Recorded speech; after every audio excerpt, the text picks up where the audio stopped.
ابن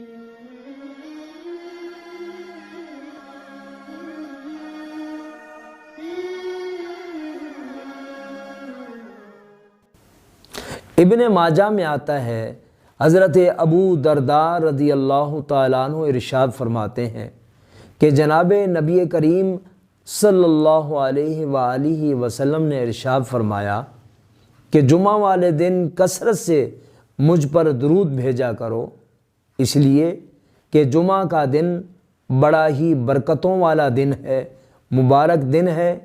اس دن میں اللہ رب العزت کے فرشتے، ملائکہ حاضر ہوتے ہیں۔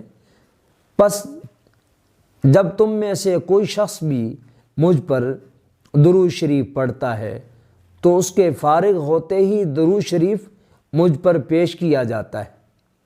تو میں نے عرض کیا کہ یا رسول اللہ صلی اللہ علیہ وسلم، کیا آپ کے انتقال کے بعد بھی؟ تو آپ نے ارشاد فرمایا کہ ہاں، اس لیے کہ اللہ تعالیٰ نے زمین پر انبیاء کرام علیہم الصلاۃ کے اجساد کو کھانا حرام فرما دیا ہے۔